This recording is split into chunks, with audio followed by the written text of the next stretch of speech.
Awesome. So welcome back to the channel. I hope आप सब लोग अच्छे होंगे। और अभी तक की सारी वीडियोस अगर आपने देख ली हैं तो अब हम लोग सीखेंगे कि ट्रेडिंग साइकोलॉजी क्या होती है, ये जो ट्रेडिंग सिस्टम है उसके पीछे साइकोलॉजिकल रीज़न क्या है। तो अभी तक की वीडियोस में हम लोगों ने सीखा है कि हम लोग एंट्री कैसे लेते हैं, एग्जिट कैसे लेते हैं जो कि टारगेट होता है, स्टॉप लॉस कैसे लगाते हैं, और हम लोग अपनी क्वांटिटी कैसे डिटरमाइन करते हैं, और स्टॉक्स का सिलेक्शन कैसे करते हैं फॉर ट्रेडिंग। तो ये जो ट्रेडिंग सिस्टम है इसको बेसिकली हाई प्रोबेबिलिटी सिस्टम भी कहा जाता है। अब इसको ऐसा क्यों बोलते हैं, क्योंकि इसकी विनिंग प्रोबेबिलिटीज़ ज़्यादा होती हैं। मतलब कि अगर आप महीने में 10 ट्रेड्स लेते हैं तो उन 10 में से एटलीस्ट 50% आपके विनिंग चांसेस रहते हैं।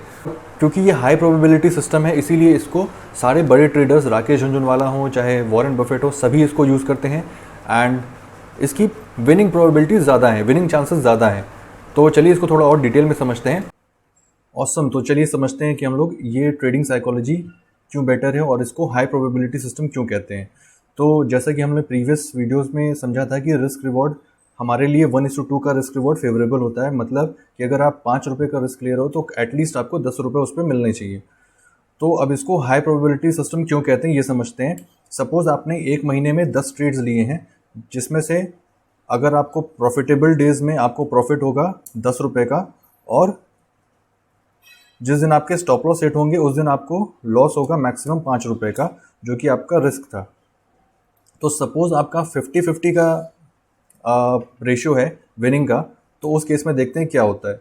तो सपोज़ 10 में से 5 दिन आपको प्रॉफिट होता है और 5 दिन आपके स्टॉप लॉस हिट होते हैं। तो लेट्स सी क्या होता है।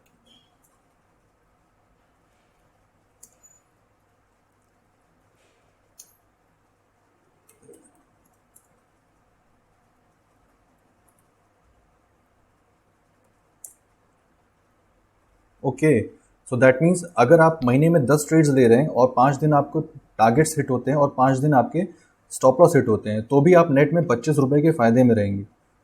तो चलिए इस रेशियो को थोड़ा चेंज करते हैं। सपोज़ आपके 40% ट्रेड्स प्रॉफिटेबल होते हैं और 60% आपको लॉसेज होते हैं। उस केस में क्या होता है। ओके, तो जैसा कि आप देख पा रहे हैं कि आपको 4 दिन प्रॉफिट्स हुए हैं और रिमेनिंग 6 दिन आपको लॉस, स्टॉप लॉस हिट हुआ है।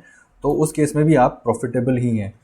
दैट्स वाई इसको हाई प्रोबेबिलिटी सिस्टम कहते हैं कि इसके विनिंग चांसेस ज़्यादा हैं। और इसीलिए कहा जाता है कि रिस्क रिवॉर्ड रेशियो के बेसिस पे ही ट्रेड्स लीजिए, क्योंकि उस केस में आपकी at the end of the month आपको नेट में प्रॉफिट ही बचेगा, क्योंकि इसमें आप 2 टाइम्स आपको रिवॉर्ड मिल रहा है। जितना आप रिस्क ले रहे हैं उसका 2 टाइम्स आपको रिवॉर्ड मिल रहा है। सो दैट्स वाई इसको हाई प्रोबेबिलिटी सिस्टम कहते हैं। आई होप आपको समझ में आया होगा। So that's all for today. I hope आपको ट्रेडिंग साइकोलॉजी समझ में आई होगी कि क्यों ये सिस्टम बेटर है और क्यों इसको हाई प्रोबेबिलिटी सिस्टम कहते हैं। एंड मैं ये नहीं कह रहा कि आप इसी सिस्टम को फॉलो करिए। अगर आपके पास कोई बेटर सिस्टम है जिससे आप पैसे बना पा रहे हैं तो आप उसी सिस्टम को फॉलो करिए। बस उसमें ये देख लीजिए कि आपकी विनिंग प्रोबेबिलिटीज़ उसमें क्या हैं, विनिंग चांसेस आपके कितने हैं उस सिस्टम में। सो या that's all for today. Thank you. Keep watching, keep learning.